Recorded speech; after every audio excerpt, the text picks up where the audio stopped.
Hey, welcome to my journey and to another weigh-in. This is my first weigh-in that I'm going to give you my weight since December the 8th. That was the day that I got wrapped. I actually had my first day at wound care on weigh-in day. So I know that it's exactly week to week, Thursday to Thursday. It's been 7 weeks since I've given you a weight. And we're going to just do that now. I do want to show you some Happy Mail though. I'm going to tell you my weight and I'm going to show you my Happy Mail, and then we'll just talk about some stuff. So hold on. Hot. Okay, so I weighed in at 281.4, and for the 7 weeks, I think it's pitiful. I lost 9.8 pounds. I think that is pitiful, but I'm still, it's like 95 point, I forgot to look it up. It's 95 point something. I think it's 0.7. So my 90, right there, my 95 button is back valid again. But we're going to talk about that pitiful number in a minute. But I want to show you my Happy Mail. I got these from Carol Johnson, and I think they're stickers. You can't hardly tell. I think she made these diamond painting. I think she made these, and I love them. Aren't they just adorable? You know where they're going. Where are they going? They're going in my junk journal. I'm not going to put them in the one I'm working on now.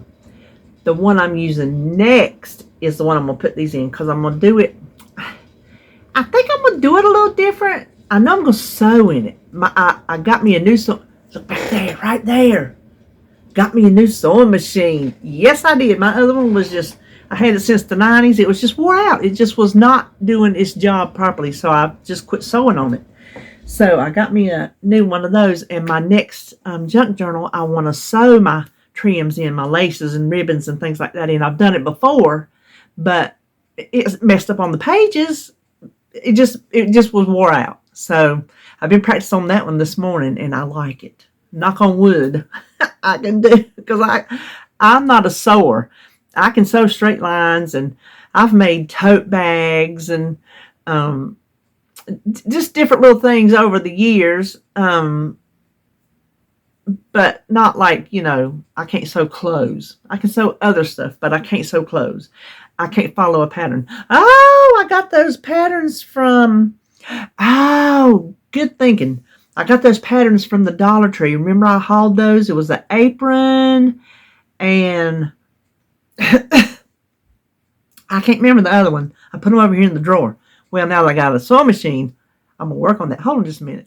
Hardly got to talking. Already got a dry spot. Did I tell you those was from Carol Johnson? Those was from Carol Johnson. So thank you, Carol. I love them. And then the next thing I got was from Sharon Wallace. She said she saw this and thought of me. Check it out. It's got socks and a coffee cup and a keychain. So you see this box?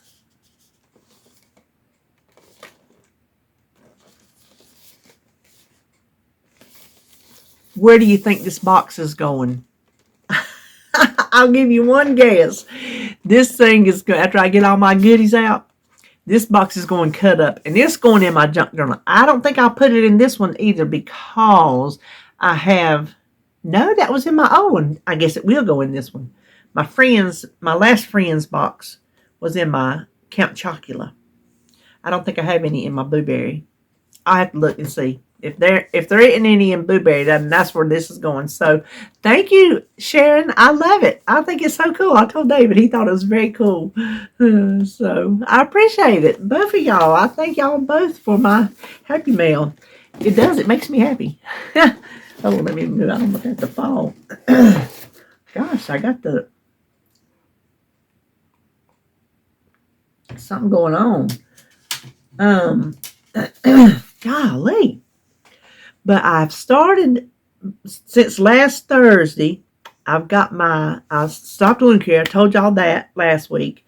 and I got my compression. They're not. They're wraps. They're like neoprene. I guess is what they're made out of. You know the. I know you know what I'm talking about. The kind of thick stuff. They got Velcro on them, and you just wrap them around, and they crisscross. And so I've been wearing those every day. You have to put on these black compression socks first.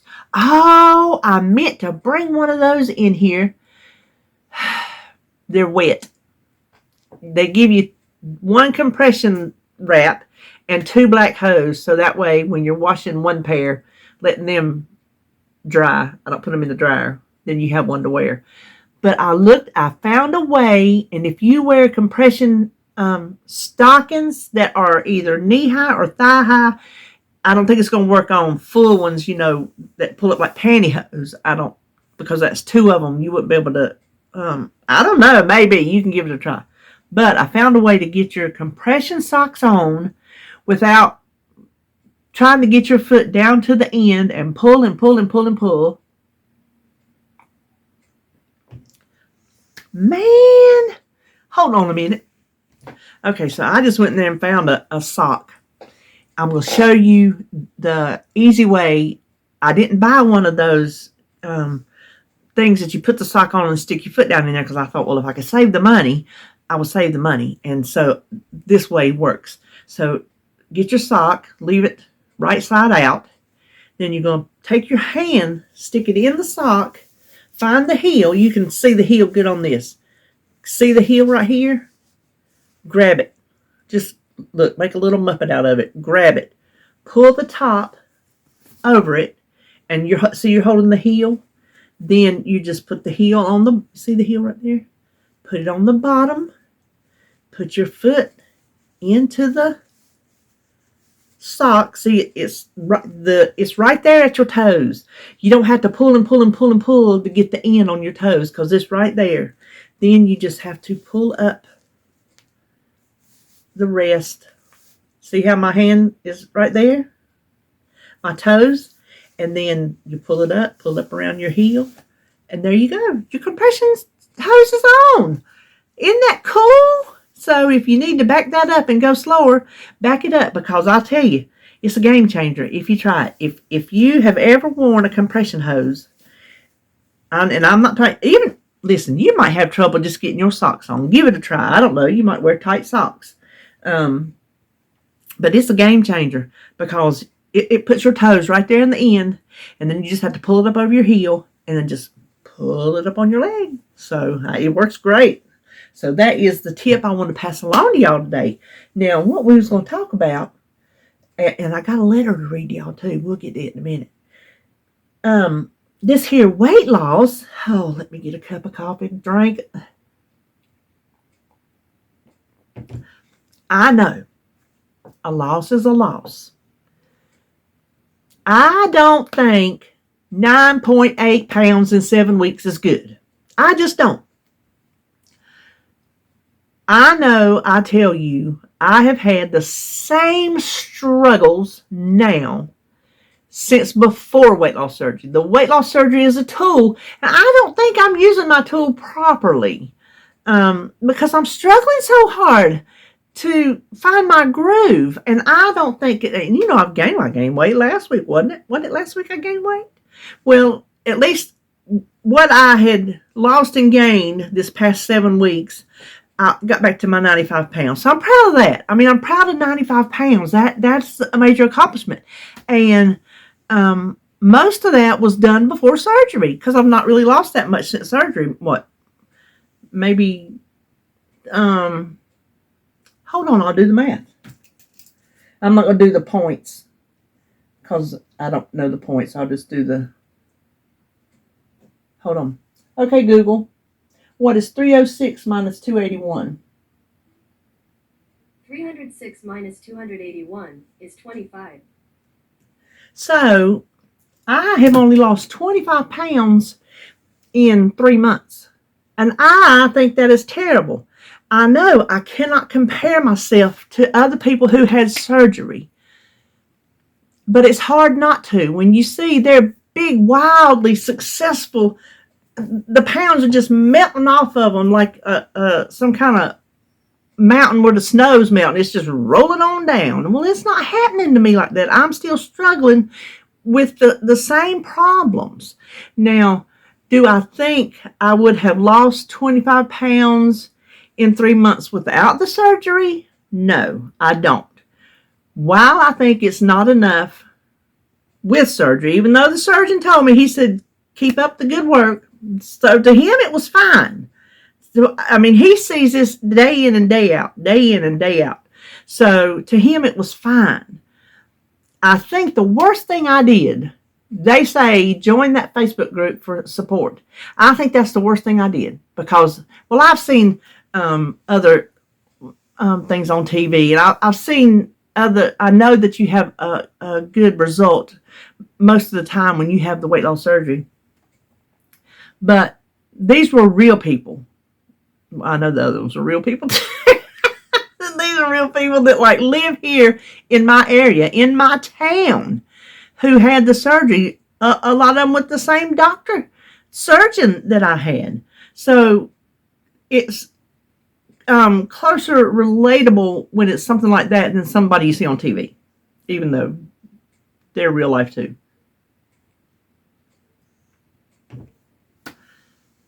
I immediately started comparing. Oh, well, you don't feel that way about food. I never had an aversion to food. So that was one of the things that all these people were saying. Oh, I can't stand food. I can't stand the way food tastes. Food smells. This, that, and the other. I can't eat it. I can't eat it. I can't eat it. I came out of surgery starving.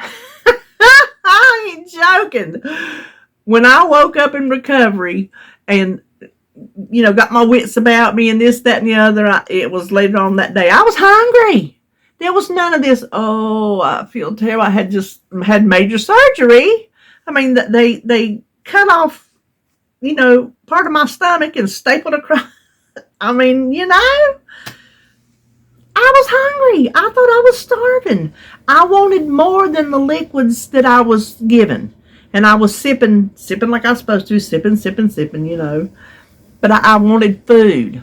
I wanted food when we came home. I told David, I want food. I don't understand this whole aversion to food. So I didn't have that. And then they're all like, oh, I can't hardly even eat a spoonful of food. I'm so full, I just cannot eat. I have not had that problem. It's gotten better now. It's like it's taken 3 months to do it. It's gotten better where I have days where I feel up and I feel that pressure. They tell you stop eating before you feel the pressure. Well, it's like I don't have that ability. It's like it's not, it's there, but it's not. Does that make sense? Last night, I quit eating. Did I feel full? No, I did not.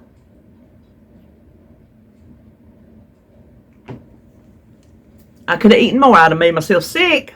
And I've been miserable the rest of the evening because even though I might not feel the feelings of fullness and my brain might not feel full, whatever, there's a limited amount of space in there for food. And if you put too much, it's not pretty. It's not pretty. So I try to avoid that. Now, all of them are saying, oh, I lost all this weight. In 1 week, I lost 400 pounds. That's how it sounded to me. They might as well have said that because that was how it was coming across to me because I wasn't losing anything. It was like 5 weeks. And I was on pure tea liquids for, 2 weeks? Pure tea liquids for 2 weeks. And lost what? A pound? 2 pounds? That ain't right.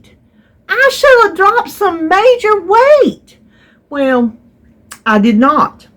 There again, they said on numerous occasions when you would go for your little nutritionist checkups and what, this and that, if you lose a lot, and this was before I even had started the pre-op diet. If you lose a lot on that, you're going to lose slowly afterwards. Well, y'all know, I'm going to repeat it because I'm proud of it. I lost 29 pounds on my 2-week pre-op diet. 29 pounds! And then here I go 2 weeks on just liquids and don't lose squat. That makes no sense to me. But these other people, they're coming home from surgery. Well, I've been home a day. Like I said, I lost 400 pounds. So finally, I just had to leave that group because everything these people were saying was not happening to me. And I was getting not in a state of depression, but I was getting why me kind of situation. Well, why is it not happening to me? And it's one of those, you got to step back and look at the situation and say, don't compare. You're not the same as these people. And the nurse told me when I called and talked to, I wrote them, you can go on my chart on the computer and send them messages. Well, I sent her a message and told her, I'm not feeling all these things. I don't, and so she called me and we were talking and I told her, I said, I quit that group. She said, that's probably the best thing you could do, because she said, you don't even know if they're telling you the truth. I'm like, well, you know what? You're right about that. You really don't know. They could just be making stuff up to make themselves feel better. Maybe they're not doing, leaps and bounds, and they just want you to think. You don't know what people will do and say anything. You can't. I have found in my suspicious, non-trusting, not paranoid, there's another word I'm looking for, mind. You can't hardly take anything at face value. It's just hard. People these days, anonymous people on that group could have been saying anything, but I was taking it all to heart, that it was all the truth. And she said, well, maybe they're not giving their proper stats. You don't know. She says, probably the best thing you did was leave that group. And I think it was. Because if I was still, after 25 pounds in 3 months, if I was still on that group, I would probably be a depressed wreck. Because I would be hearing all these other success stories, how they're wildly progressing, and I'm not. So, here's the thing, though. Knowing all that, they're doing, we won't even talk about them, that it can happen, because you see it happen, that people lose, quickly. I mean, quickly. And the more you have to lose, the quicker you lose it. That's science. I don't know the science behind it, but that's how it works. The more you have, the quicker you lose it in the beginning. Then you start getting your weight down, and it slows down. I am still at the point to where it should not slow down. 281 pounds, the weight should not slow down. I am so not. I'm a good 100 pounds away before it should even think about slowing down, and then probably not. You know what I mean? If I could lose another 100 pounds, I think I'd be happy.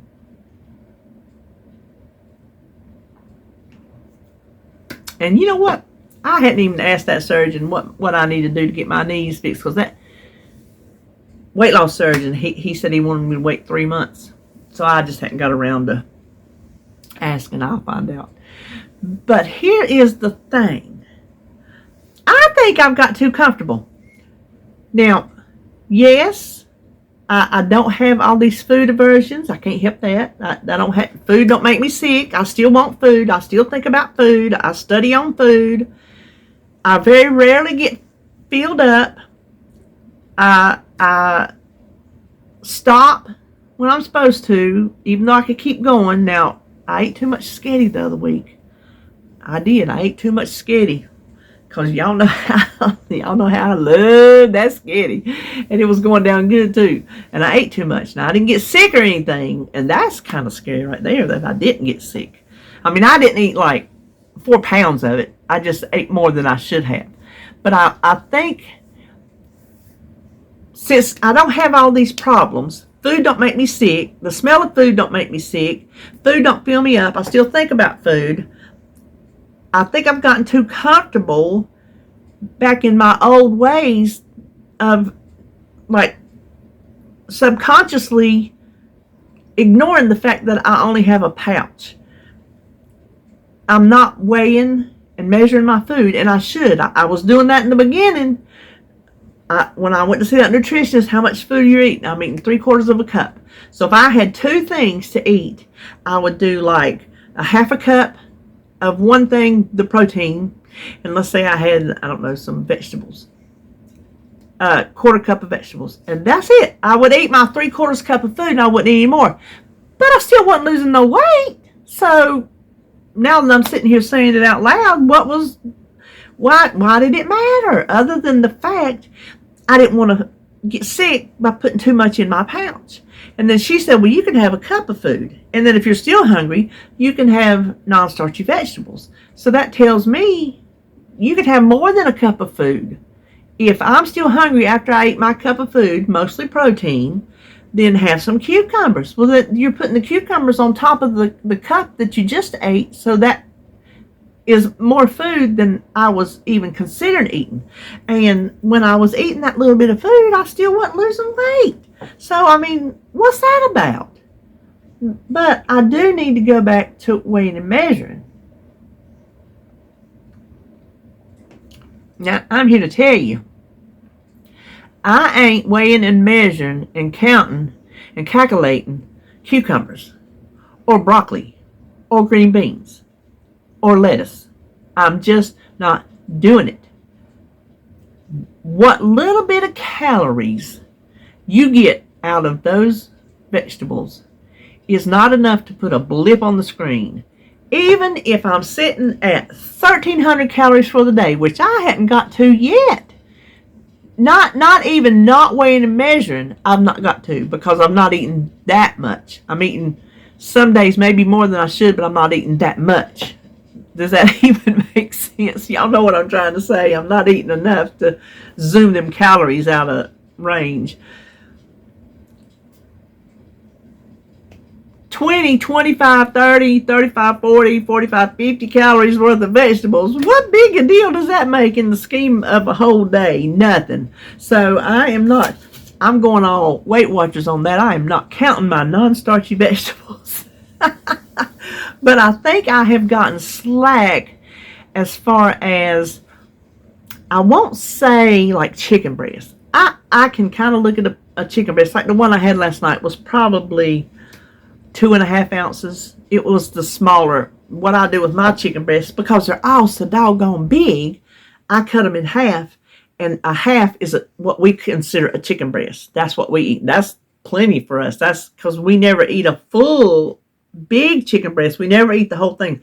Even before surgery, we didn't eat the whole thing, which David didn't have the surgery. But so half of a giant chicken breast is plenty for us. And so I had the small end. It was one of the small ends. That's what I had last night. It was that Hidden Valley Ranch Buttermilk Ranch chicken packet that you put on your chicken. You mix a little bit of oil with the powder, and they said put it in a bowl. I put it in a plastic bag and just squished it around and just baked it in the oven. Oh, it was good. Even David said that I had made it early. It had been ready probably an hour and a half before he got up. He said when he cut into that, he said the juice just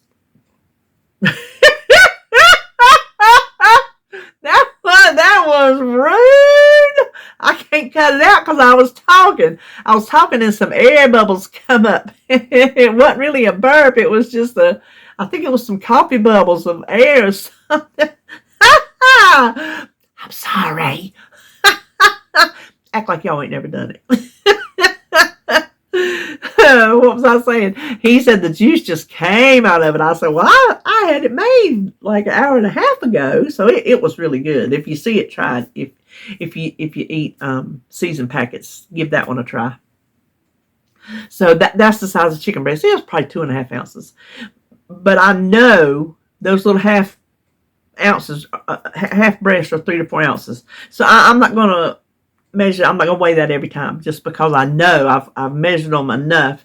And 3 to 4 ounces of meat, whether it's 3 or whether it's 4, that's not a big deal in the scheme of things. And then I'm not going to measure my non-starchy vegetables. So like last night, all I had was that chicken breast and about that much broccoli with some Molly McButter on it. And that's all I had for supper. So if I had, I think, I don't know, not tonight. Like one night this week, we're having beans. Well, actually, 2 nights we're having beans. And I will be having some beans. Now, I love my beans. I just can't give up my beans. I know they're carbs, but they're a complex carb because they're full of fiber. So I will be having my beans.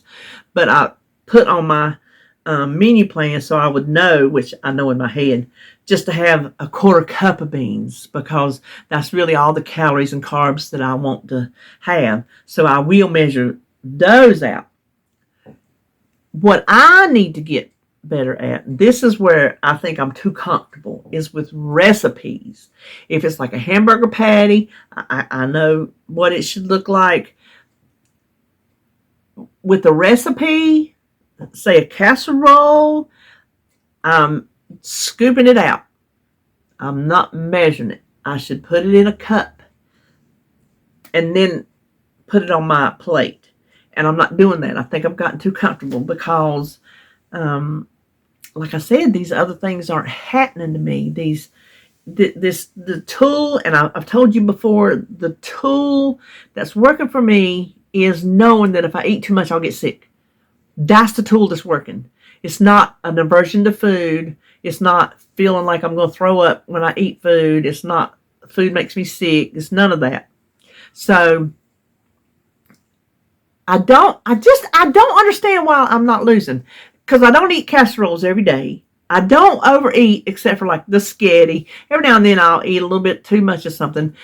For my knowledge of calories, I need to measure my casseroles and things. So, which that's kind of hard too. I have a hard time. I guesstimate because I am not gonna scoop. I mean, I could weigh my casserole like the old Weight Watcher days. Weigh your dish and then weigh your food in it and then divide it out. But when you're just taking out a cup, it's just kind of hard. I guess you could put your cup on the scale and then put the stuff in the scale and see how much it weighs, and then you can divide the total weight by the weight of what's in the cup. I'm not doing all that. I'm just not. The first nutritionist visit I had, which did not help the fact that I hate tracking. We were talking about tracking your food, and she said, I don't want you doing that for the rest of your life. She said, it's too much stress. I swear to you, that is what she said. That is what, and I've told y'all that before. So in the back of my mind, I'm thinking, she says she don't want us basically tied down to tracking. We just need to kind of get a feel for our food, I reckon you could say. And so in the back of my mind, I'm like, you don't need to track. And that reinforces the part you hate to track. You don't really need to track the rest of your life. So you put them together. And that's why tracking, I'm just still not tracking. But I should really keep up with the amount of food I eat. I just don't know. I don't know how to explain that. Even though I'm not weighing and measuring my food right now, I'm stopping, which they say, stop before you feel full. I never feel full, but I'm stopping to where I think it's before I'm going to feel full. Sometimes I get that pressure. Sometimes I have sit down and eat like 3 bites of food, and I'm told there, I'm like, oh, it's laying heavy, so I just quit eating. So I have those days, and then the other days, where I just, like last night, I just eat my chicken and I ate my broccoli and I was done. So that's mostly what I do every day. There's just an occasional thing where I think I'll plop on probably more casserole than I should have calorie-wise, not stomach-wise, because even though in my brain I'm not feeling full, this in here will tell me. If I eat too much, trust me, it'll tell me. And that's not happened but a couple times. So I know I'm not overeating. I know I'm not overeating because it's either going to come back up or I'm going to be sick to my stomach. All these other things that can happen when you have dumping syndrome. And I'm not having that. So that's how I know, even without weighing or measuring, that I'm not overeating. But I still think I need to go back to weighing and measuring because it kind of gives me a mindset of accountability.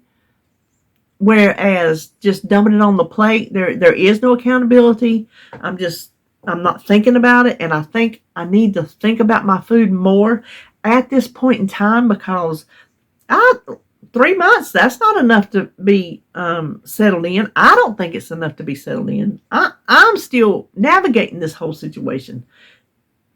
25 pounds tells you I'm still navigating. But here's what gets me. Hold on.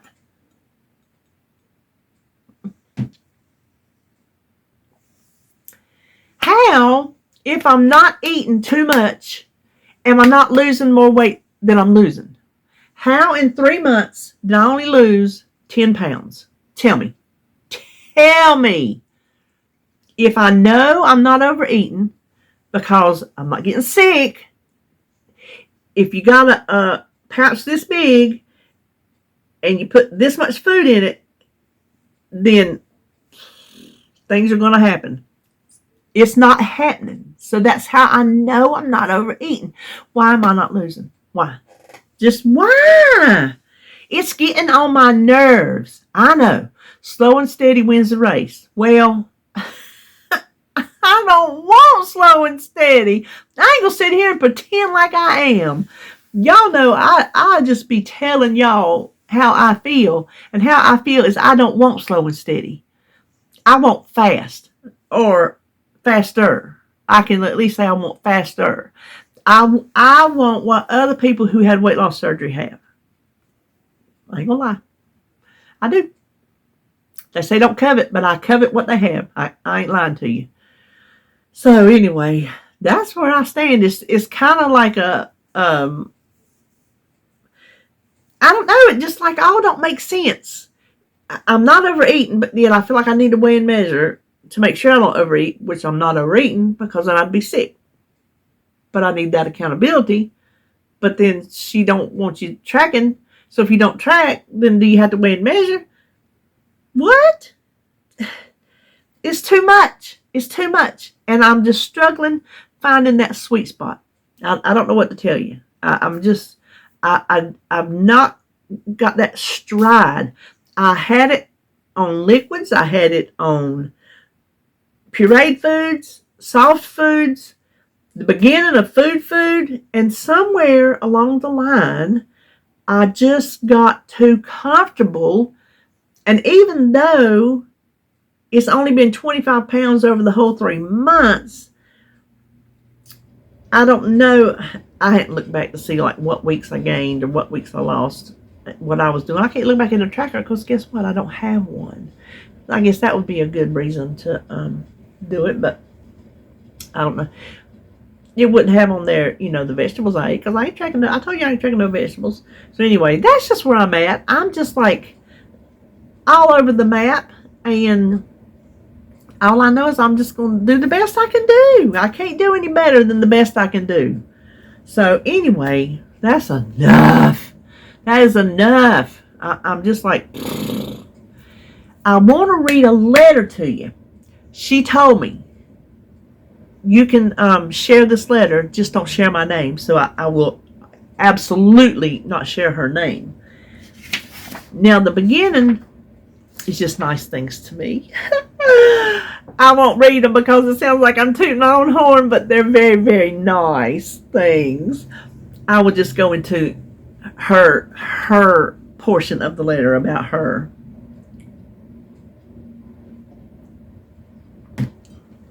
Okay. We share a very similar story. I was a Weight Watcher member on and off since 2012. My highest weight was close to 600 pounds, and WW helped me get down into the 300s. I felt like a star, and I maintained it for a long time.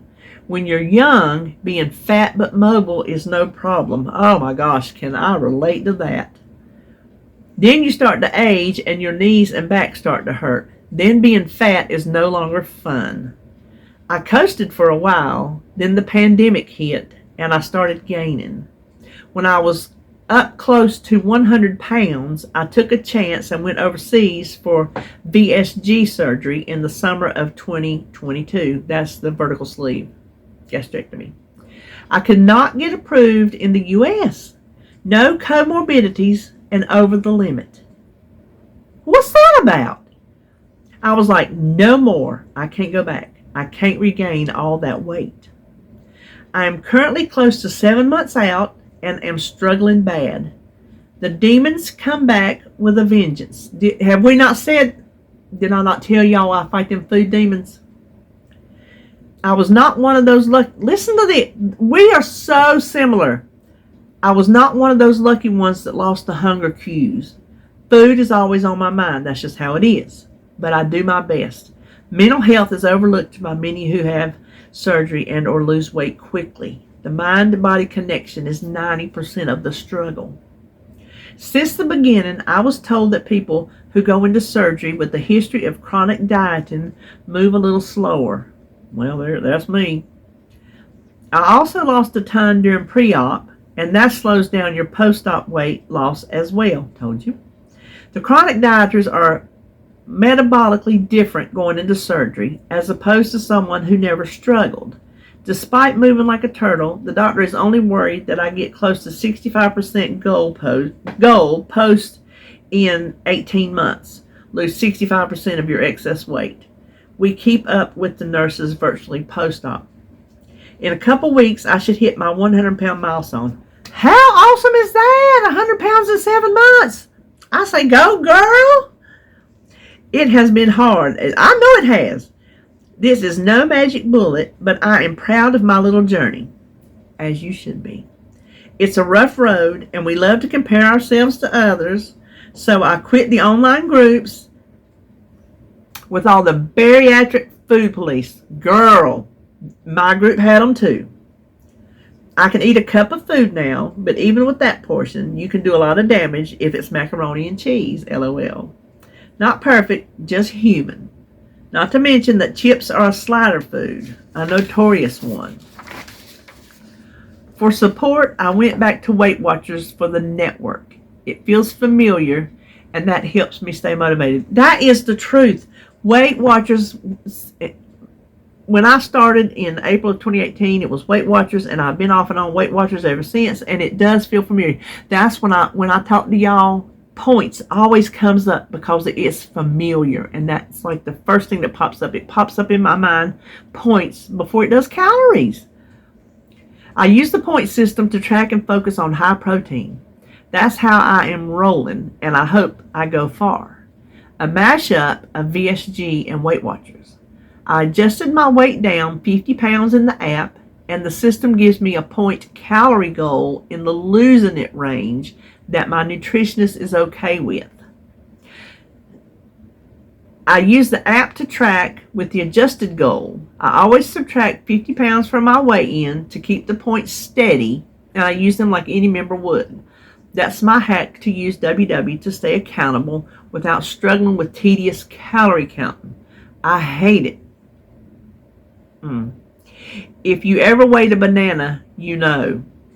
No shame and true to word, VSG is only a tool, helping me lose weight on the program I choose. Thank you so much. I wish you the best of luck. Keep it up. P.S. You are welcome to share my letter if you feel it could help someone. Just omit my name. So many things in her letter are things I have already said. It resonates with me so much. And it makes me, it really makes me question, should I go back to Weight Watchers? I have, because she says she does her sleeve with Weight Watchers. She uses her tool with the program of her choice. Well, the program that I'm doing is a low carb program. That's not really a Weight Watcher program. But would it help me stay more accountable if I went to Weight Watchers and kept up with points instead of calories? But I would still have to watch my carbs, which this new program they're on now, you don't get 0 point carbs. popcorn, I think, is the only one.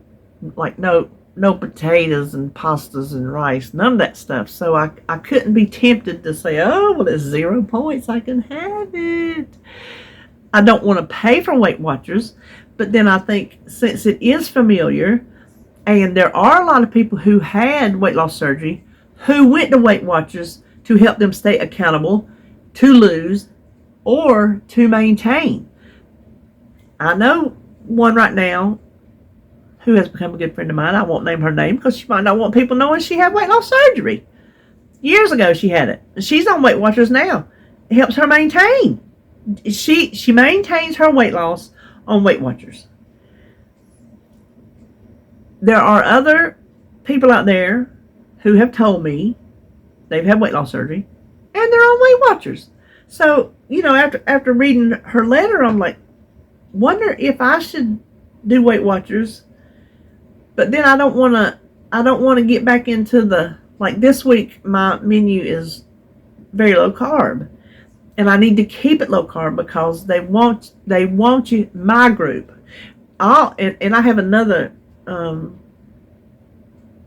subscriber who has become a good friend who just had her surgery, and the things they do where she lives are completely different from the things they do here where I live at my group. So each weight loss group that you go to, they do something different. So the story that I have shared with y'all about, okay, this is what I did, this, it could be totally 100% different where you're at. But it gives you an idea anyway, unless you know what I've had to go through.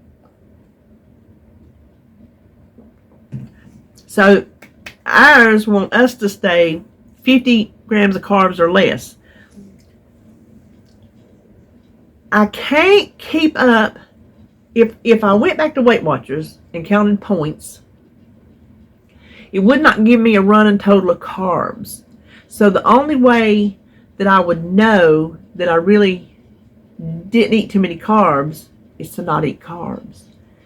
But would going to Weight Watchers make me be lax in the casseroles I make? Because, oh my gosh, I was sitting back here looking at some of these magazines this morning.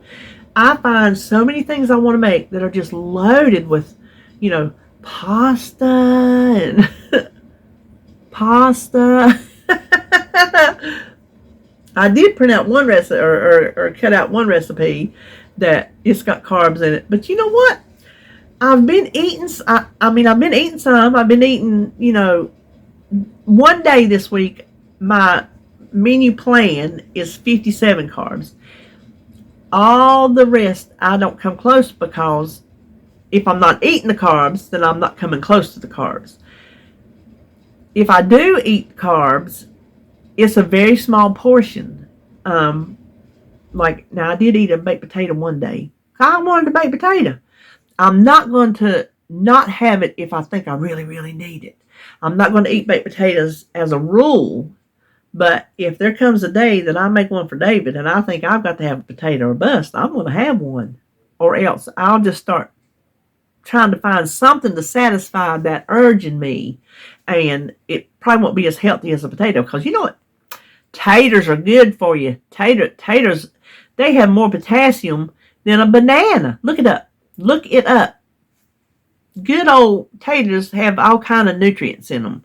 So they're good for you. Just as a carb, a simple carb, it's not a complex carb. In that standpoint, it's not.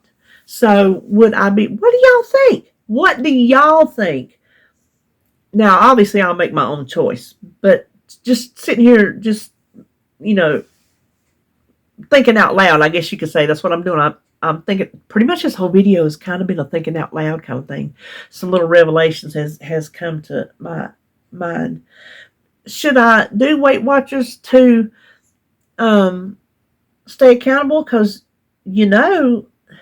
well, here's the thing.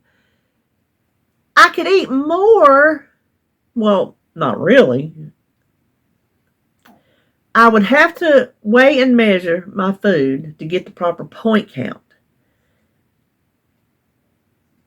Well, no, that don't mean I'd have to overeat because I couldn't I'd have to go back to weighing and measuring these casseroles and, well, a lot of things I have on my website. If I made those things, I already have them. I mean, it's not going to kill me to do what I used to do. I don't know. I just don't know. Do y'all think I could work Weight Watchers in? She is. She's doing it. She's lost 100 pounds in 7 months. Would Weight Watchers work for me now that I have this weight loss tool better than it worked for me by itself? I don't know. What do y'all think?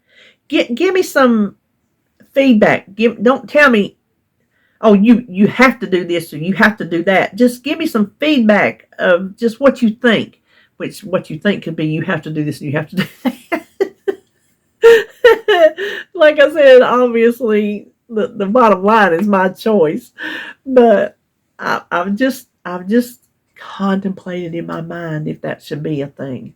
So anyway, listen, I'm gonna quit talking about weight loss. I'm sick of it. I'm sick of it. Sick. Holly and Jacob was here yesterday. Oh, that's the sweetest little boy. Oh, okay. I thought I was getting a phone call. I have to watch it, if David calls, I have to pop it up there. If it pops up there, I mean. He is the sweetest thing. Oh my gosh. And he was getting so excited. It busts my heart wide open when he's excited to see me. And when we're interacting and he gets excited about whatever it is we're interacting, he's got this little giggle when he gets excited about something. He likes to drink out of my cup, my big Appalachian cup, water cup. Now and I keep a straw in it, like that straw back there, I keep straws in it. And once he drinks it, it's his. And then I wash it before I go back to it. But it stays over there beside my chair, and he comes in, he goes over because he loves to drink water. Oh, he loves water. Sebastian does too. I love that they love water. She doesn't give him juice. He doesn't drink juice. He drinks water and he drinks milk. But he drinks soy milk because he has belly troubles with cow's milk. And I think she tried almond milk. Anyway, she researched and he drinks the soy milk. So he comes over there to my table and he stands there and he looks at it. He's like, which is not that deep because it's in that little child baby voice. It's so funny. And then when he's doing something else and he gets excited, he does that little, what is it, when you sing, it's a vibrato or something. It's so funny. And he knows all the sign language. He signs. He wants more. He wants to eat. He tells you, and he's starting to say ball. If you tell him to say ball, he'll say that. Didn't come out ball, but he's saying ball. And then duck, he knows duck. He went up to my rooster lamp, the one that my best friend gave me. It's over there on that same table beside my chair. He went up, and as soon as he saw it, he says, duck? And we're like, well, they ain't a duck. Close enough. It's a bird. So he knew what he was talking about. And then he will howl like a wolf. Oh. And then he'll tell you what a dog says. Woo. So he's getting there, and he's getting more teeth. It took him forever to get teeth. It took him forever to cut teeth. And now he's starting to get some more along with it. And boy, I'm going to tell you what, he can tear up an apple. So he told us he wanted to eat. So, okay, well, you want to eat? Holly was digging some snacks out of her bag. I said, give him an apple. She goes, ooh, you want an apple? He's seen that. He did his little excite thing. He ate that apple. As soon as she says, you want me to cut it up for you? Because she talks to him like a person. I've told y'all that before. She converses with him as if she's conversing with an adult. You want me to cut it up for you? I'll cut it up for you. Well, he took a bite and she goes, well, apparently I don't need to cut it up. Them two little teeth popped off a little piece. He ate 3/4. He carried that apple with him the whole time he was here until David brought our food from Arby's. then he sat up there and ate with us. He ate 3/4 of the way around that apple, the peeling. When he would get a piece off, he wouldn't eat the apple. He would go to the next and the next. And 3/4 around that apple, the peeling was stripped off with them little teeth. And we were like, maybe he just likes that part because he didn't stay and work on the apple. But she got it, rinsed it off because, it fell on the carpet and all this and that. She rinsed it off and put some lemon juice on it. And it's like she did when they were over the last time and took it home. She said it took him a couple days, but he got it to eat. So I said, you know what? That made me think of, and we're going to quit here in a minute, Tightwad Gazette. Y'all remember the Tightwad Gazette? Amy Decision. I remember the first time I seen her, she was on Phil Donahue show. Boy, does that date me. I used to love watching Phil Donahue. Did y'all? But she's the one who, tightwad. They did everything the hard way. And I remember one of the things she did was if her kids ate an apple and they only ate part of it, she would put the rest in the refrigerator and save it and then cut it up and make like an individual apple crisp. I guess for whoever ate off of it, I'm hoping she cut off the part where they ate. I don't remember if she said that or not, but that made me think of that when Holly was like, yeah, she saved it. And the lemon juice saved fine, so it didn't turn brown. And so he ate his apple. It was a huge apple that he had when he was here that last time. If you buy the Honeycrisp loose, you can get those really big ones. And then the ones in the bag, they're still yay big. They're pretty big for a little baby. But anyway, well, that's all we're going to talk about today. So let me know what you think about the Weight Watchers option. Should I just keep, if I did do Weight Watchers, I'd still have to keep it low carb. I wouldn't go back to high carb. My body doesn't respond to carbs the way some other people's bodies do. It just does not. My body responds better to low carb, which takes me back to the part that if I've been doing low carb this whole time, which I 100% have, why have I not lost more? Is my journey, no matter what I do, just going to be slow and steady? I'm guessing it is. I'm guessing I'm just going to have to deal with it. Quit whining that I want it fast. Learn to know. How old are you? Old enough to know I can't get what I want. And my wants don't hurt me. So, that saying I'm thinking of. Somebody tell me how that saying goes. I used to say it all the time. Old enough for my wants not to hurt me. Some crap like that. I'm sorry. I don't care how old you are. Your wants do hurt you sometimes. What I want is not what I'm getting, and I don't think I'm going to. I think I'm going to have to settle in to know that I'm going to be a slow loser. I'm just going to be. So anyway, that's all I'm going to say today. We've talked enough. Down here, let's see. Okay, right now I have my timer covered. And if you see, I never look down there to see how long I've talked. Whenever I put the video into my video editor, that's when I learn how long I talked. And sometimes I'm just like, seriously? So I don't know how long we've been jaw-jacking, but it's probably way plenty long enough for y'all. Susie, you probably had a good treadmill workout today. So that's all I know. That puts me at 9.8 pounds for the past 7 weeks. So next week we'll go back to weighing the weekly amount, because last week's number on the scale wasn't correct, so I wasn't going to give you this week from last week. It was a good loss. The week before that was a good gain. This was a good loss. So next week we'll go back to this week's weight and next week's weight. So wish me luck. Okay. This is Thursday. See you tomorrow for another chat and haul. Unless I go shopping today, which I feel the itch to go to the doctor. Me and Joan were talking. I'm like, I got a problem. She said, you do have a problem. I do. I am addicted to the Dollar Tree, and I am addicted to thrift stores. What can I say? So tomorrow's chatting hall right now is not that big. But if I go shopping today, it could get bigger. We'll see. We will both know tomorrow. How about that? Okay. I'll see you then. Have a good Thursday. Okay. Bye.